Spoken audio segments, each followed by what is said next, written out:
So we pulled over, and Bill says, I'm not really liking my marriage. Haven't had relief in a long time, Dave.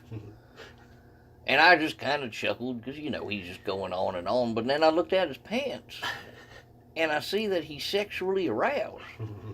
I said, Bill, so what's going on? He said, I need you to relieve me. Now, I'm a good Christian man. I don't believe in that. But he said, Dave, it's just kid stuff, and I need to be relieved. So without hesitation, I just, I took my hand and unzipped his pants, and I did the worst thing I've ever done in my life. Jesus fucking Christ. And then he took my daughter. What the fuck, dude? The whole thing is just so fucked up. For those of you who don't know what we're referencing, it's this new documentary film on Netflix called Abducted in Plain Sight. I thought I was going to be watching another evil genius, another Making the Murderer. Instead, something completely different. It really is. It makes you, not even sympathize with the family at all. I try to ignore the fact that they're Mormon, Yeah. But it's such a glaring reason why all this happened, I think. I don't know. I know a couple Mormons. So I know a few that are rebels, but for the most part, their families, they're like the black sheep of their family. But, I mean, I don't know, man. I still know some Mormons that still do the Mormon thing. They aren't rebellious. I don't think I could ever trick them into... No, that's why they're so duped. I don't think I could ever trick one of my Mormon friends into jacking me off in a car. But on. now I want to try. Yeah. Challenge accepted. What's up, Hank? Yeah. Okay, so... Hey, you minding this Taco Bell drive-thru while we're waiting to get the order? I gotta have relief, I gotta have relief. This is just kids stuff. I haven't had a cigarette in 4 days. Just fucking suck my dick already. Don't be such a fag. Like, what the fuck is going on? Okay, so the family, it's a family of fucking waterheads, clearly. Waterheads. They've got nothing but mush for brains.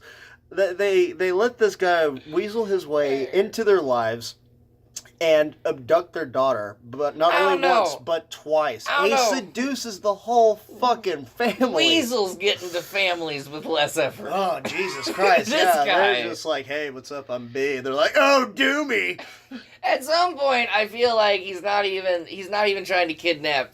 It was like a might as well. It was like a might as well. Yeah, I'm already doing this one. Might as well do that one. You know how easy it was to fuck these parents? I gotta take this child somewhere safe. Bro, this family loves me. Well, it's not only that. Convinced the kid that he abducted that she was an alien. Bro, put her in a fucking room with a goddamn tape recorder next to her. Actually, I should correct myself. Didn't even really abduct her. Took her in the middle of the night, and then contacted the parents the next day, and the parents, not the next day, but a couple days later, and the parents were then absolutely fine with it. That cancels the whole abduction thing. Well, okay, so if we go to the cops, you're going to tell them about me jerking off the B guy, and then you're going to tell them about you making out with B, and this whole thing's going to look really fucked up. Let's just sit on it. He's fine. Take her. Take Jan. Take her. He literally played this family so brilliantly. Like a fucking evil genius. And the thing is, it goes on for decades. This documentary doesn't conclude until, the guy is, in his 70s and they're in court. So he, gets away with everything he does in this documentary up to a certain point. And he did it to more children also. He did it to more children, more parents. But I only... These parents took the case. He got fucking whacked off by the dad in any scenario. These parents took the case. He probably tells stories about this one, too. This is a prison story. Fucking idiots. The other families, they would catch on to what I was doing and immediately alert the police. This family, I got to fuck them. The mom goes on a day trip with them. And she gets seduced by him, essentially. But whenever she's telling the story, she's smiling. She's such a fucking kook. Mm-hmm. And, well, he took her to the nicest Applebee's in town. Yeah, clearly. we started kissing, and he put his hands over my shirt on my breasts. And that's it. That's all we did. She got relieved. That's all. Next day, who shows up at the flower shop to meet the dad? Bill. The fucking mother seducer. The motherfucker, if you will. the daughter fucker, if you will. He hadn't even touched the daughter yet. No, because it's at this point... To be determined. It's to be determined what his intentions are. But so far, he seduced the mom, and then he has that wonderful drive-through with the dad. It's only then he starts to discuss his mental problems and convinces them that he needs to sleep in the same bed as the daughter because that's good for his therapy. Well, yeah, I guess you're right. You know, I don't want you to tell my wife about the time that I fucking sucked you off. And I don't want you to tell my husband about the time we went to Applebee's and you kissed me down my neck as I had some chicken crispers. It's like they're both looking at each other and they go, okay. Okay. But yeah, and then the story just gets bad. Then the story just turns into, you know, every child abduction story, I imagine, but with a few little quirks. Like, he convinced the kid that she was half alien, and then the parents kind of believed it too. Oh, shit. You think those aliens are going to come get us for what we did? Yeah, Me? and pretty much the end of it is how, like, this dude was just tormented them for decades into this girl's adult life, into the parents' elderly years, and, but the big highlight, of course, is that dad explaining how he gave that dude a hand job inside of a fucking truck. Or a Lincoln on the side of the road. He's just told it like it wasn't that big of a deal. Because it wasn't the worst decision of his life. No. He probably fucking thinks about that moment every goddamn like, dude, day. that's the worst. He's been living in his closet for his entire life. He was a florist. You know how sheltered you have to be if, like, a hand job on the side of the road's like the worst decision in your life? Oh my God. I have, like, 5 of them that beat. I have 5 of them that beat that dude. 5 decisions. Oh my now, God. they don't necessarily have to deal with genitalia, but I guarantee you, Yeah, I'd rather be jerking off a dude. On the side of a road?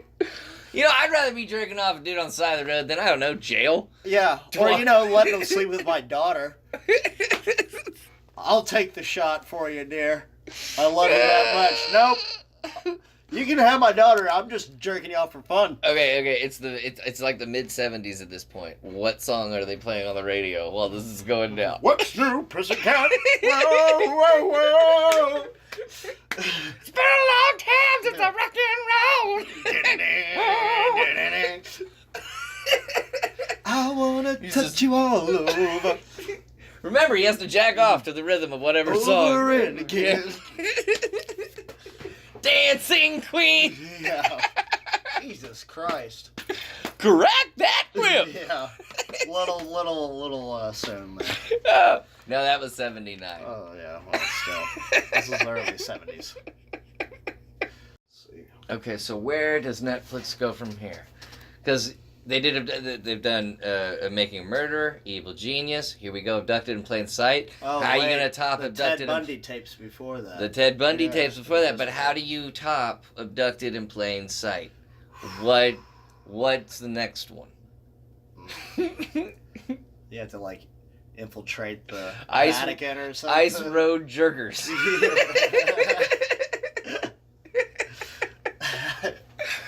No, here's how they top it. They give us a part 2 documentary, and the dad is traveling around state fairs and cons, relieving people. He's turned it into a thing. Like, he has no shame in it anymore. It's out.